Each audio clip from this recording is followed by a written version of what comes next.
Capítulo 12. Voltando nossa alma para o outro. 3 convicções fundamentais. As pessoas anseiam descobrir a verdadeira comunidade. Já estamos fartos de solidão, independência e competição. Jean Vanian. Em Moradas do Castelo Interior, Teresa de Ávila escreve: Este Senhor nosso anseia tanto que o desejemos e que busquemos sua companhia que nos chama constantemente, vez após outra, a nós aproximarmos dele. E sua voz é tão doce que a pobre alma se consome de pesar por ser incapaz de atender ao chamado imediatamente. Imagine por um instante como seria passar 1 hora de joelhos com um cidadão chorando pela sua obediência imperfeita e chorando ainda mais alto, com a grande alegria que dissolve todo orgulho pela certeza de que o Senhor ainda quer você. De joelhos hoje de manhã, orando por uma longa lista de problemas que assolam a minha vida e a dos meus amigos, senti essa boa paixão. Eu realmente anseio por adorar a Deus. Desejo desesperadamente confiar nele e me tornar mais semelhante a Jesus, vivendo segundo seus mandamentos. Domingo passado na igreja, enquanto cantávamos, as pessoas precisavam do Senhor. Lágrimas correram pelos seus olhos, pois ouvi meu coração bradar: eu quero o Senhor. Naquele momento eu tive a certeza de acreditar que os sonhos despedaçados realmente são portas abertas para a esperança. O calor da alegria difundiu-se pela minha alma. A comunidade com Deus em adoração invocou as santas paixões que ocupam meu recinto superior. E a comunidade com o meu amigo Al, comunidade espiritual que formamos ontem na companhia um do outro, algo que simplesmente não poderia ter acontecido se o Espírito não tivesse presente, estimulou ainda mais essa mesma paixão em nós dois. É verdade que as serpentes do recinto inferior, detesto chamá-lo de meu recinto inferior, ainda estão em mim e me causam problemas, mas não faz parte de mim. Ainda rastejam e às vezes picam, mas seu veneno não pode destruir a vida de Cristo que está em mim.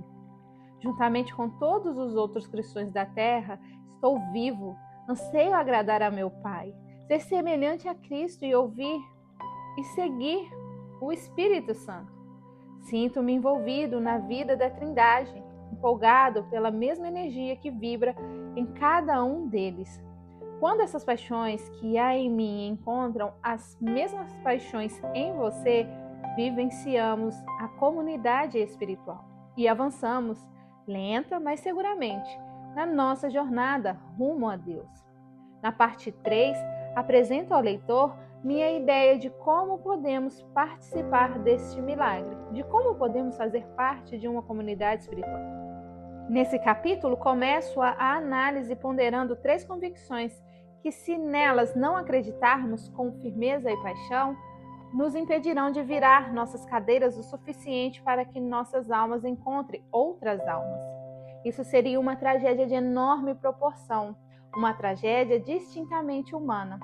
Somos seres humanos, criação singular de uma comunidade divina de 3 pessoas que apreciam a companhia uma das outras mais que qualquer outra coisa. Pessoas que querem partilhar sua alegria com outras. Ansiamos redescobrir a verdadeira comunidade, conhecê-la por experiência própria. Fomos feitos para ela. Em meio à batalha contra o câncer, as cirurgias no braço, o divórcio, o problema financeiro, em meio às lutas contra a bulimia, sentimentos autodestrutivos, solidão e depressão, em meio a tudo isso, ansiamos por intimidade. Não podemos evitar, é mais forte do que nós. Tão certo quanto as aves foram feitas para voar e os peixes para nadar, nós fomos feitos para a comunidade. Para o tipo de comunidade que a Trindade vivencia, para a comunidade espiritual. E à medida que a vivenciamos, nós mudamos, crescemos e nos curamos. Queremos que nossos pequenos grupos tenham um significado maior. Queremos significar mais para as pessoas que compõem este grupo e queremos que elas signifiquem mais para nós. Queremos que as conversas com os nossos filhos pequenos ou grandes, com os nossos cônjuges, primos, colegas de esporte, amigos do clube do livro, nos conduza a uma comunidade mais profunda com eles. O tipo de comunidade que inflama santa paixão em nossas almas. Muitas vezes nos contentamos com a mera sociabilidade, mas queremos mais. Impulsionados por uma cobiça legítima, que é na verdade um desejo gerado pelo Espírito, queremos que nossas sensações de acolhimento, quer sejamos o conselheiro, quer o aconselhado, sejam vivificadas pela presença de Deus.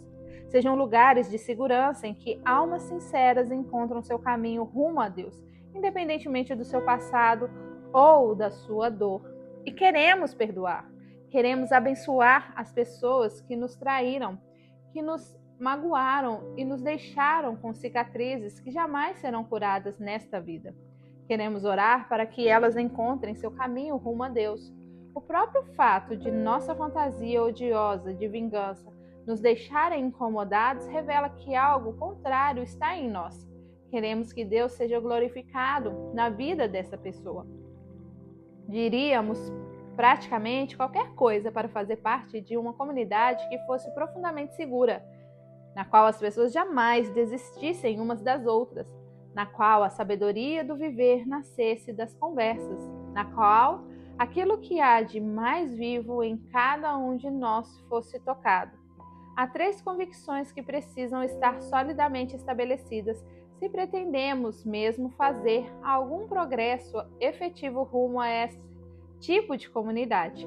Primeiro, vou apenas apresentá-la, depois analiso cada uma delas separadamente. Convicção fundamental número 1. A formação da comunidade espiritual é a obra do Espírito, não nossa obra. Nossa contribuição é limitada. Nossa parte é abrir mão do controle, desobstruir o caminho e deixar o Espírito tomar conta. Porém, mais do que qualquer outra coisa, cabe a nós orar. Convicção fundamental número 2. As decisões que tomamos de viver na energia de Cristo, mesmo as decisões privadas que ninguém vê, têm um impacto positivo bem maior sobre a vida das outras pessoas, assim como as decisões erradas têm impacto negativo, do que nós suspeitamos. É a energia que sai de nós, aquilo em que cremos mais firmemente, que estimula a paixão. E é essa dinâmica que alimenta ou obstrui a comunidade espiritual. E a qualidade dessa energia depende do nosso nível de comunicação com Deus. Convicção número 3. Todo mau desejo é uma corrupção de um bom desejo. E todo bom desejo é uma expressão deficiente do nosso desejo mais caro, conhecer a Deus. Portanto, uma análise sincera de cada desejo, bom e mau, nos levará ao nosso recinto superior, para podermos desfrutar da intimidade com Ele. Como toda fome, em sua origem se revela a fome de Deus, é crucial que vivamos numa comunidade segura o suficiente para que possamos exprimir e explorar todos os nossos desejos. Convicção fundamental número 1. A comunidade espiritual é obra do Espírito. Vejamos o que diz Eugene Peterson. O Espírito Santo de Deus concebe a forma da vida de Cristo em nós. Nosso espírito é formado pelo Espírito. Isso é formação espiritual. O crescimento tanto biológico quanto espiritual é um mistério, um enorme mistério, intrinsecado e complexo, uma obra do Espírito Santo. Sabemos muito pouco da maior parte das coisas que acontecem. Podemos fazer muito pouco a respeito da maior parte daquilo que acontece. Nosso papel na formação espiritual é necessariamente um papel bem modesto. Jamais devemos supor que podemos controlá-la. Se tentarmos, com toda a certeza, contribuiremos para a deformação e não para a formação. As ciências comportamentais, impelidas pela ambição da modernidade, têm tentado penetrar nas coisas a fim de controlá-las. Assumiram a tarefa de nos dizer como podemos nos relacionar melhor uns com os outros. O treinamento de líderes de pequenos grupos muitas vezes se ocupa mais de técnicas de liderança, administração de conflitos e estratégias para fazer pessoas caladas entrar na discussão do que de confiança espiritual, caráter espiritual e sabedoria espiritual. Na procura da prática, empurramos o espírito para a margem e buscamos objetivos que podemos atingir sem ele. Aprendemos a ter empatia, a saber ouvir e a afirmar sem julgar. Tudo isso a fim de dar à pessoa liberdade de serem elas mesmas, podendo assim definir quem são e o que querem. A santidade foi expulsa do centro e substituída pelo ajustamento saudável, pela autoaceitação e pelo alívio da dificuldade.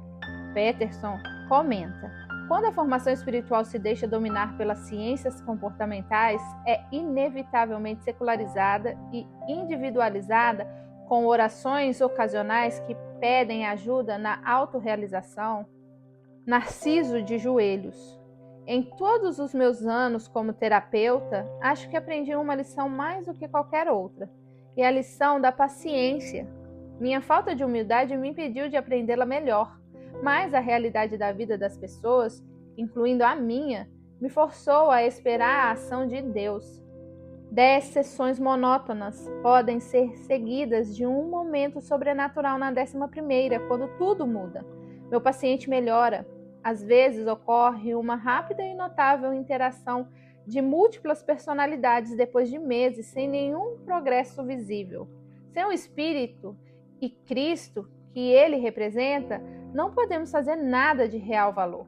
Essa é a lição que preciso aprender se pretendo participar de uma comunidade espiritual. E uma lição que só Deus pode me ensinar. Quando os israelitas se preparavam para entrar em Canaã, Deus lhes falou que expulsaria seus inimigos pouco a pouco, Êxodo 23:30. O crescimento seria lento, mas em outro lugar ele diz: assim os desapossarás e depressa o fará perecer. Deuteronômio 9:3. A condição desaparece quando percebemos que o inimigo a que se referem as duas passagens são diferentes. Inimigos menores, os jebuseus, heveus e os outros, seriam conquistados devagar. Os inimigos mais temíveis, os gigantes, que fizeram tremer os espiões de pouca fé, seriam expulsos depressa. Mas isso introduz um novo problema. Por acaso devemos deduzir que superaremos devagar os problemas pequenos, enquanto os grandes não nos tomarão muito tempo? Isso só faz sentido quando vemos o que aconteceu no momento em que Israel invadiu a terra. O livro de Josué nos relata que Israel enfrentou primeiro os inimigos menores, levando 7 anos para expulsá-lo. Ao final dessa lenta conquista, Caleb pede permissão para perseguir os gigantes e o destrói em um único dia. Talvez a lição seja esta: Deus quer que nos dependamos totalmente dele para cada vitória. Depois de lutarmos durante anos contra pequenos problemas que o orgulho nos garantia que seria facilmente resolvido, ele nos dá o poder de solucionar depressa grandes problemas.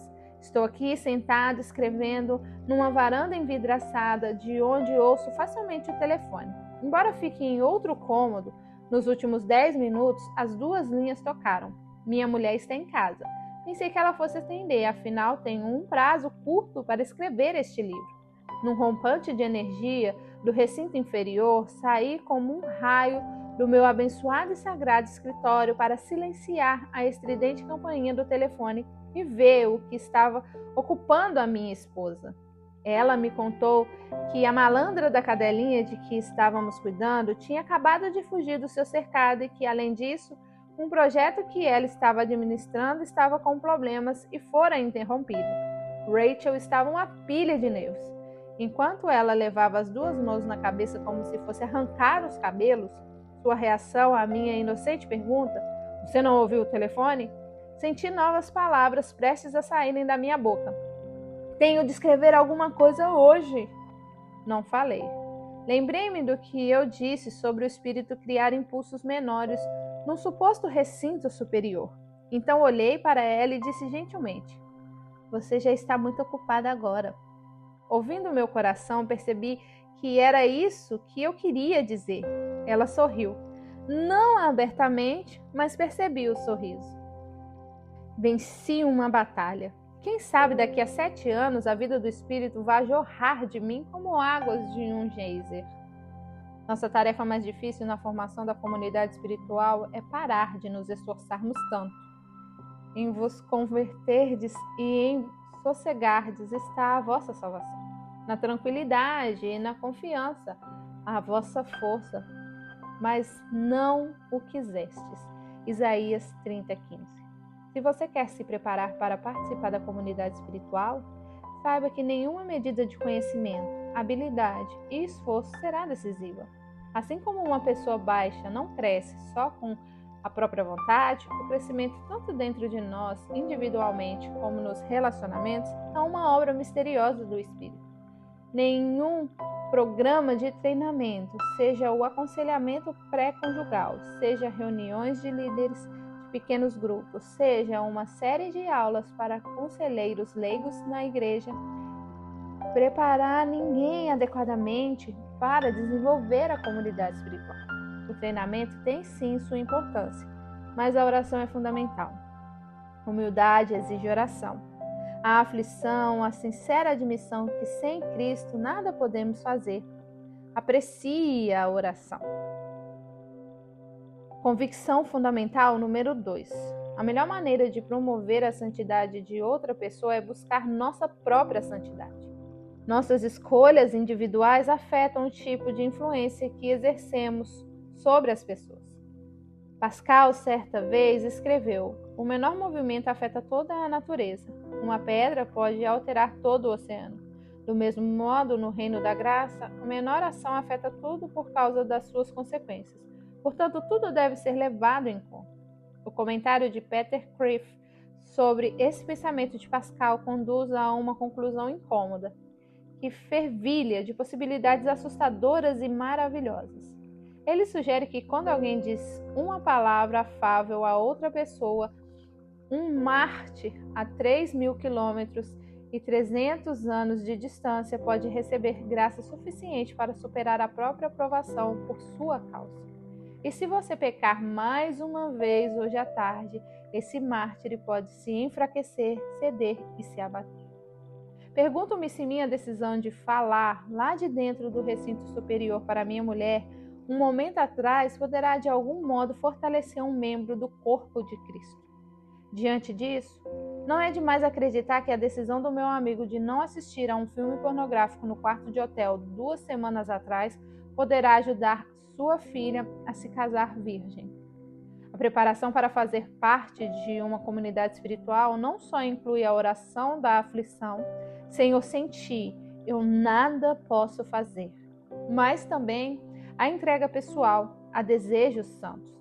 Senhor, desejo muito abençoar a minha esposa, a minha filha e os meus amigos. Portanto, vou valorizar mais a santidade do que o prazer, o alívio da dor ou a satisfação ilegítima que o pecado, como gritar com a minha esposa, por exemplo, traz tão facilmente. Convicção fundamental número 3. Um lugar seguro para confessar nossos defeitos e investigar sua origem nos porá em contato com a nossa fome de Deus. Jamais o salmista teve tanta consciência de sua alma do que quando disse: uma coisa eu peço ao Senhor e a buscarei, que eu possa morar na casa do Senhor todos os dias da minha vida, para contemplar a beleza do Senhor e meditar no seu santo templo. Salmo 27:4. A Bíblia nos dá o seguinte conselho: sobre tudo que se deve guardar, guarda o seu coração, porque dele procedem as fontes da vida. Provérbios 4:23. O coração é o centro exato da vossa personalidade e a sede dos desejos, o local de encontro entre a pessoa e Deus.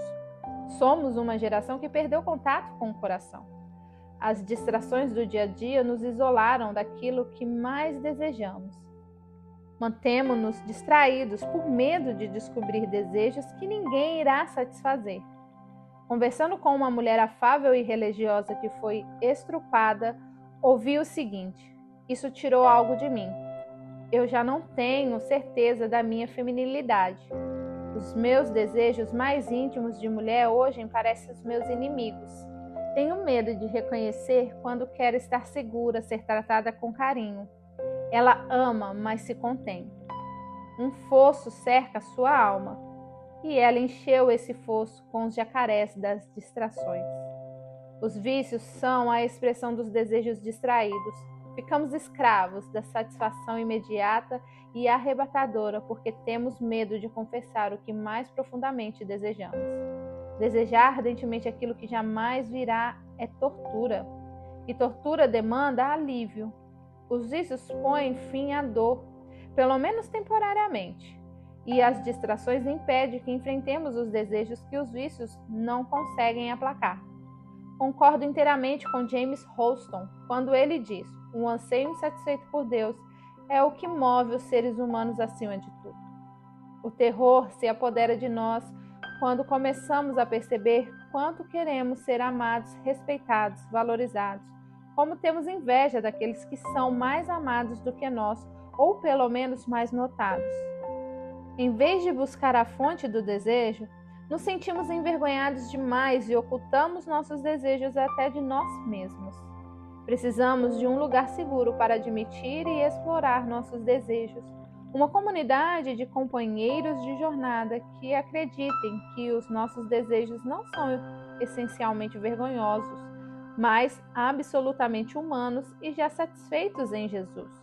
Não sei se muitas pessoas conseguem imaginar um grupo, mesmo pequeno, em que se sintam seguras o bastante para investigar quem são e fazê-lo com tanta decisão e confiança que no final houvesse um alegre encontro com Deus. Quem sabe, se notássemos que por trás de todo desejo existe o anseio por Deus, conseguiríamos efetivamente proporcionar a segurança da esperança. Talvez então percebêssemos que nossos desejos não devem ser ridicularizados, escarnecidos nem descartados, mas investigados até a sua origem e, enfim, plenamente expressos. Para iniciar nossa busca de comunidade espiritual, abordaremos 3 convicções. Reflita sobre elas, discutindo-as em grupo e com seus amigos. Estude as Escrituras para ver se têm fundamentos bíblicos. Depois, siga em frente sem deixar essa convicção para trás. E fundamente nelas uma maneira de cultivar a comunidade espiritual.